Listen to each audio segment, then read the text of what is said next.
Can I take your picture? See, yes. Lovely. It's like this red light, it's really bad, but... That's right.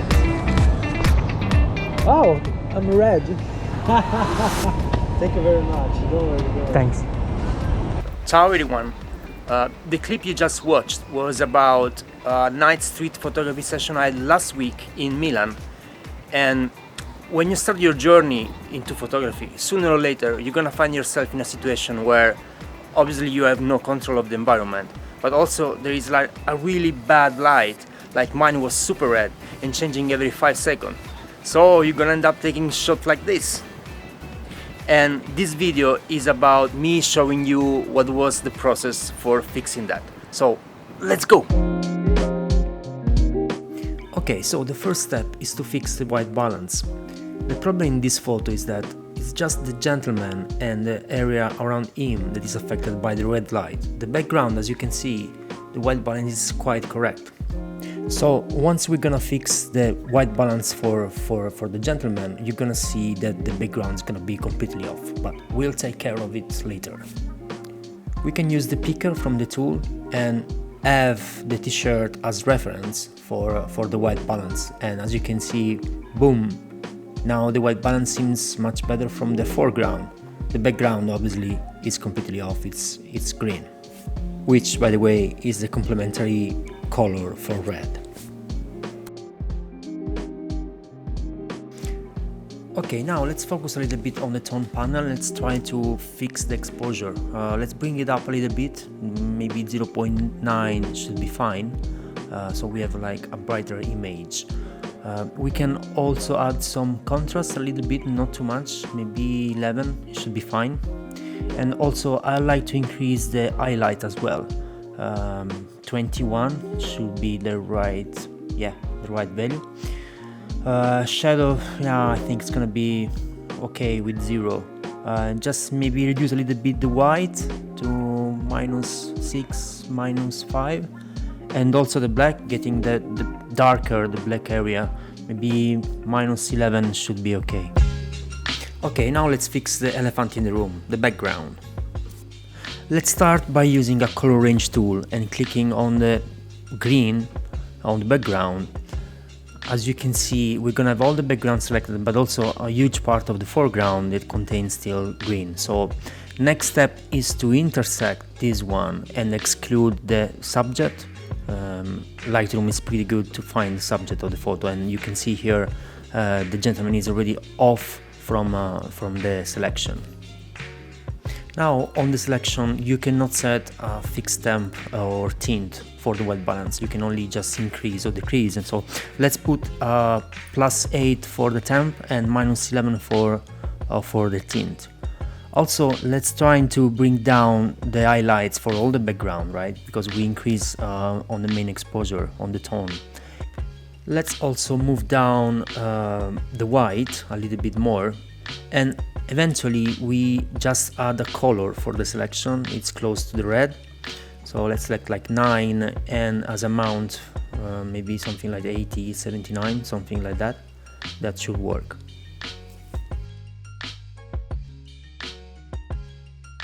Okay, let's start with the green color in the hue panel. Let's bring it more towards the yellow, maybe a value of -80, 81 should be fine. We need to reduce also the saturation, it's too much, so let's bring it down to -30, 32 maybe. Okay, that seems good to me. Let's check like the luminance as well, maybe increasing a little bit, 17, yeah, should work, 17.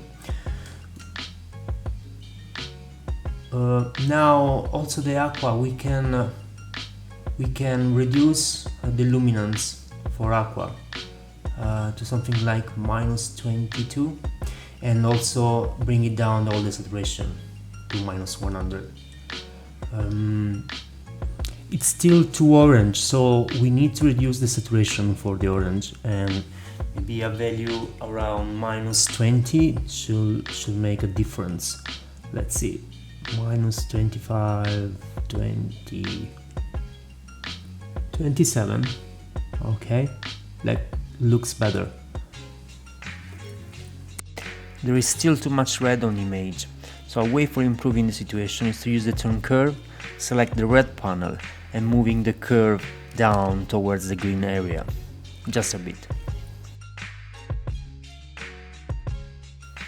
I'm not going to explain how the calibration panel works, it's really too long, but I will put down in the description a link to an amazing video from Mark Denny, which explains step by step how it works, how it affects your image. For this image I just modify a little bit the tint and also the hue for the green color.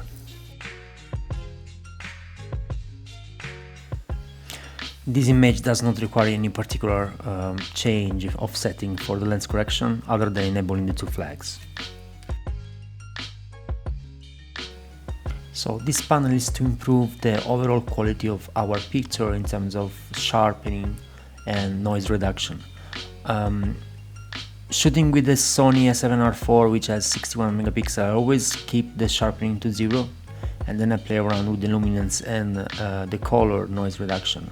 I always use this Lightroom tool, but if you have any other experience with it, I know there are plenty of plugin for the noise reduction, so if you want to share your experience, please leave a comment. We'll be really happy to check them out.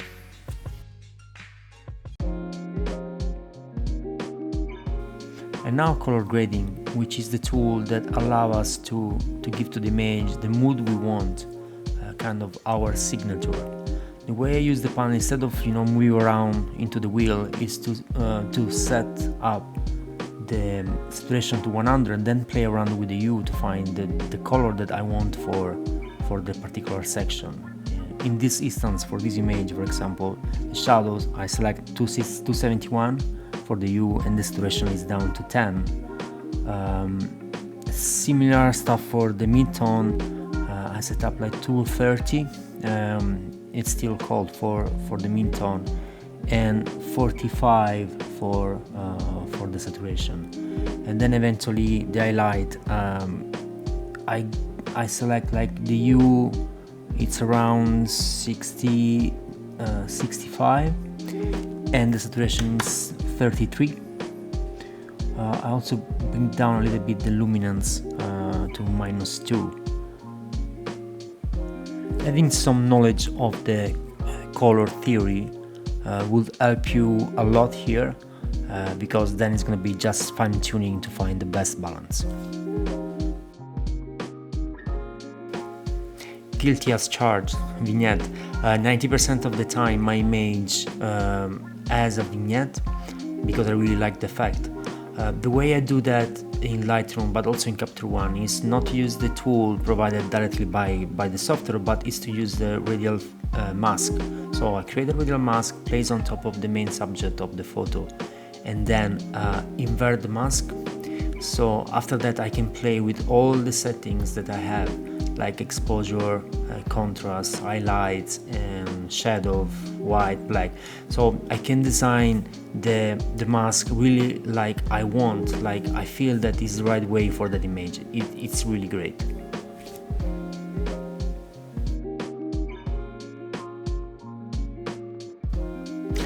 The last final tuning, change of setting for this image was to get back to the calibration panel and reduce the hue for the green to a value of 22, because it works really better in terms of the overall looks of the image.